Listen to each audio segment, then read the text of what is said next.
Hello, what's going on everyone? And you're welcome to another video, and we'll be taking a look at a topic called sets on this particular video. And let's go ahead and then create a new file for that. Right now I'm going to right click here and then select a new Python file right here, and I want to just basically call that sets.py, and then you see that that file has been created as sets.py right there. If you don't know what sets actually are, sets are unordered collection of a unique elements, and I want to give an example right here. Okay, so to do that is really very simple. What we basically want to do right now is that what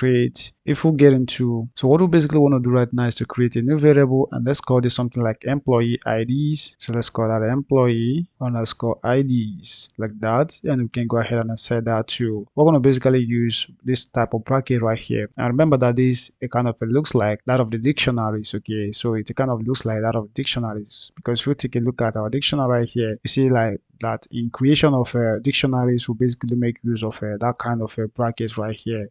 Okay, so look at it right here. Okay, but the difference between that and this particular one right now, I'm also going to expose to you as we move along. So the difference between that of the sets right now and that of the dictionary is that whatever items that you create within that of dictionary, you can actually repeat them again and again. But for that of the sets right here, it's actually always unique. Okay, they are always unique. You cannot create the same type, or like as we're working with that of the employee IDs right now, there won't be two different persons that will be bearing the same ID on the same set. Okay, so that's just basically the difference between that of the sets and that of the dictionaries. Okay, so just bear that in mind. Okay, even though they're using the same format right here, like using this particular curly bracket to actually outline their elements. Okay, but with that of the sets, you can actually repeat a particular item twice. Okay, so that's just what that is. So within this particular bracket right now, let's go ahead and create some IDs for our employees. Okay, so let's say that the first person's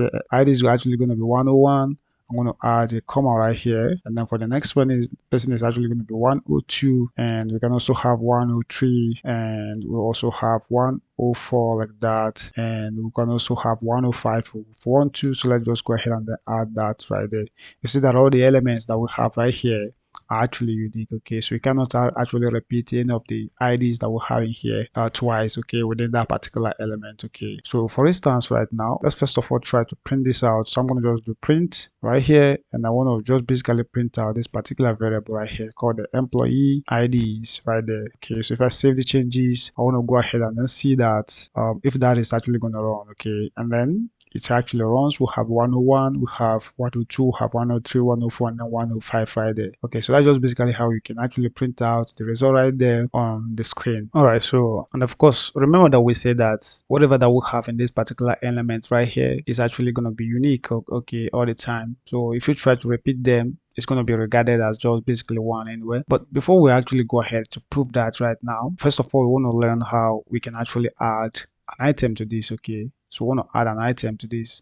Let's say for instance, if we take this particular variable right now, and then let's put that on the next line, and basically maybe we should even add a comment right here. Let's say that the comment is actually going to be something like let's say add an item. So to add an item right now, we basically are going to make use of a method that is actually called a add. Okay, so I'm going to do dot add, and then within this place where we have add right here, you can go ahead and enter. Let's say that we're going to have something like 106, which is the next number after 105 right there. Okay, then if you save and then run this code right now, this particular thing right here, this ID is actually going to get added to the list. So I want to save the changes and then click on run right here, and if you take a look at that, you see that that gets added, right? It gets added. But in a situation where we pick one of the IDs that is here, let's say 103 right here, and then we'll go ahead and add that from here and then save the changes, so we're going to notice what is going to happen right now. It will not actually print that as a new ID, because the IDs that are here are actually unique. So let's click on run.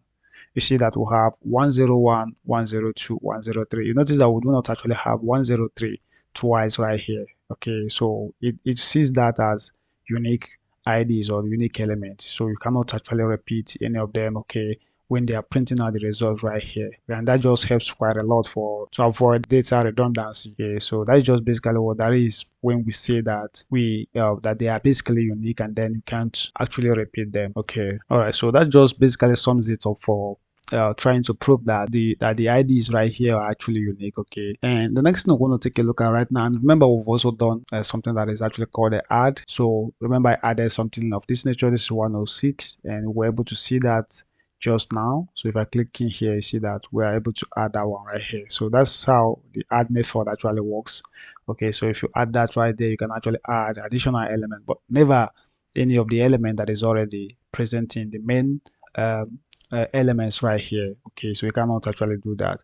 Okay, so there is also a way to let's say to actually delete or remove an element. So I'm gonna copy this, paste it right here, and then we can actually do something like delete. I'm gonna just do delete an element right here. So if you want to delete an element right here, so instead of us making use of add right here, we're gonna use a different method. So this is actually gonna be called remove. That's basically gonna remove an item. Okay, so in our own case, this is gonna actually get removed. So if we print the result, we're gonna notice that this particular sys won't be among the list anymore. So let's save the changes and then click on run. You see that 106 is no longer among. So that's just basically how you can remove the stuff right there. Okay, and I hope that you guys kind of grab what that is. Okay, and then I think I will see you guys in the next one. Maybe we'll take a look at something like arrays in Python in the next video. Okay, but that this is just it for the sets in Python. Okay, and if you like that, just do me a favor to share the video, and don't forget to like the video. Click the bye bye for now.